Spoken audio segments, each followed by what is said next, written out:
Hello viewers, welcome to my channel. आज हम बड़ी सोच का बड़ा जादू बुक का 7 चैप्टर का 3rd पार्ट पढ़ने जा रहे हैं। अपने काम के माहौल में कोई बाधाएं आएगी।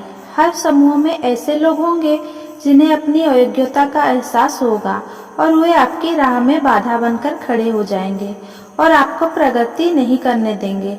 कोई महत्वाकांक्षी लोग की हंसी उड़ाई जाती है, उन्हें धमकाया तक जाता है और सिर्फ इसीलिए क्योंकि वे लोग ज़्यादा सफल होते हैं और ज़्यादा काम करते हैं। हम इस बात को ठीक से समझ लें। कुछ लोग ईर्ष्या की वजह से आपको नीचा दिखाना चाहते हैं और वे ऐसा इसीलिए करते हैं क्योंकि आप सफलता की सीढ़ी पर ऊपर की तरफ चढ़ना चाहते हैं। यह फैक्ट्रियों में अक्सर होता है, जहां साथी कर्मचारी ऐसे व्यक्ति से चिढ़ते हैं जो उत्पादन बढ़ाना चाहता है। ये मिलिट्री में भी होता है, जहां नकारात्मक लोग का समूह उस युवा सिपाही की हंसी उड़ाता है और उसका अपमान करता है जो ऑफिसर स्कूल में जाना चाहता है। यह बिजनेस में भी होता है, जब जिंदगी की दौड़ में पीछे रह जाने वाले लोग आगे निकलने वाले लोगों का रास्ता रोकने की कोशिश करते हैं। आपने यह हाई स्कूल में भी बार बार देखा होगा कि कुछ आवारा लड़के उस सहपाठी का मजाक उड़ाते हैं जो अच्छी तरह पढ़ता है और अच्छे नंबर लाता है। कई बार तो उस प्रतिभाशाली विद्यार्थी का तब तक मजाक उड़ाया जाता है जब तक कि वो इस निष्कर्ष पर नहीं पहुंच जाता कि प्रतिभाशाली होने में समझदारी नहीं है। अपने आसपास के ऐसी नकारात्मक सोच वालों को नजरअंदाज कर दें। अक्सर आपसे इस तरह की जो बातें कही जाती है, उनका उद्देश्य आपको नीचा दिखाना नहीं होता। वे तो केवल बोलने वाले की असफलता और निराश को उजागर करती है। नकारात्मक सोच वाले लोगों को इस बात की छूट ना दें कि वे आपको भी अपने स्तर तक नीचे ले जाएं। उनकी बातों को उसी तरह से निकल जाने दें जैसे बतख की पीठ से पानी फिसलकर निकल जाता है। इस तरह के लोगों से जुड़े जो सकारात्मक सोचते हैं, जो प्रगतिशील सोच रखते हैं, उनके साथ ऊपर की तरफ बढ़ें। आप भी ऐसा कर सकते हैं, बशर्ते कि आपकी सोच सही हो। परंतु एक सावधानी रखें, ये देखें कि आपको सलाह देने वाला कौन है। ज्यादातर संगठनों में आपको बहुत से ऐसे लोग मिल जाएंगे जो आपको फोकट की सलाह देंगे। वे रुचि लेकर आपको सफलता के गुर या नुस्खे या फॉर्मूला बताना चाहेंगे। एक बार मैंने इसी तरह के फोकटिया सलाहकार को एक प्रतिभाशाली नए कर्मचारी को सलाह देते हुए सुना। सलाहकार कह रहा था, यहाँ काम करने का तरीका यही है कि आप हर काम से बचें। अगर उन्हें पता चल गया कि आप में प्रतिभा है तो वे आप पर काम लाते चले जाएंगे।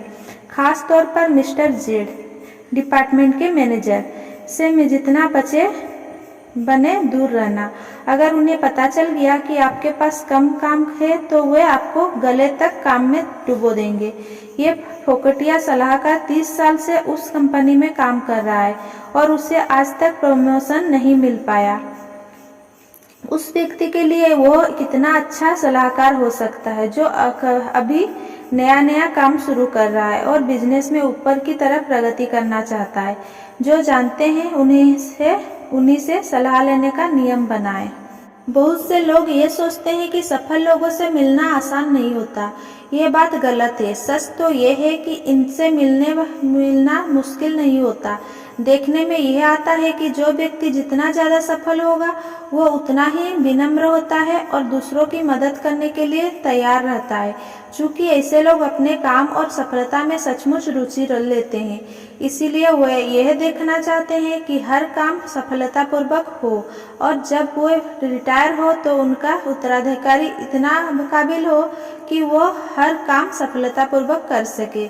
उन लोगों से मिलना मुश्किल होता है जो भविष्य में बड़ा बनने के सपने देखने वाले लोगों होते हैं। एक एग्जीक्यूटिव ने जिसे 1 घंटे के $40 मिला करते थे, इस बात को स्पष्ट किया। मैं एक व्यस्त महिला हूँ, परंतु मेरे ऑफिस के दरवाजे पर डू नॉट डिस्टर्ब का बोर्ड नहीं लगा रहता। लोगों को सलाह देना मेरा मुख्य काम है। हम अपनी कंपनी के हर व्यक्ति को प्रशिक्षण देते हैं, परंतु अगर किसी को व्यक्तिगत परामर्श या सलाह की जरूरत हो तो उसे बस कहने भर के देर है।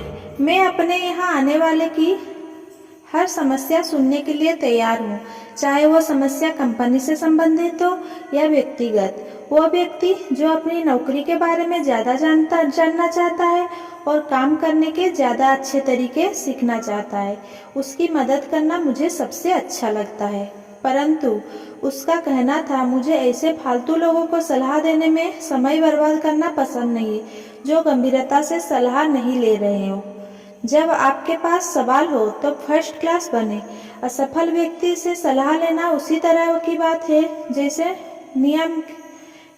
निमहकिम से कैंसर का इलाज पूछना। आजकल कोई एग्जीक्यूटिव किसी महत्वपूर्ण पद पर किसी को नौकरी देते समय उसकी पत्नी का इंटरव्यू भी लेते हैं। आजकल कोई एग्जीक्यूटिव किसी महत्वपूर्ण पद पर किसी को नौकरी देते समय उसकी पत्नी का इंटरव्यू भी लेते हैं। एक सेल्स एग्जीक्यूटिव ने मुझे बताया, मैं ये सुनिश्चित कर लेता हूँ कि हमारे संभावित सेल्समैन का परिवार उसे सहयोग करता हो। सेल्समैन की नौकरी में यात्रा करनी पड़ती है, काम के घंटे अनियमित होते हैं और भी इसी तरह की कई दिक्कत होती है। ऐसी परिस्थिति में ऐसा सहयोगी परिवार होना चाहिए जो सेल्समैन की राह में दिक्कत नहीं खड़ा करे। Thanks for watching. Please like, share and subscribe. Thank you.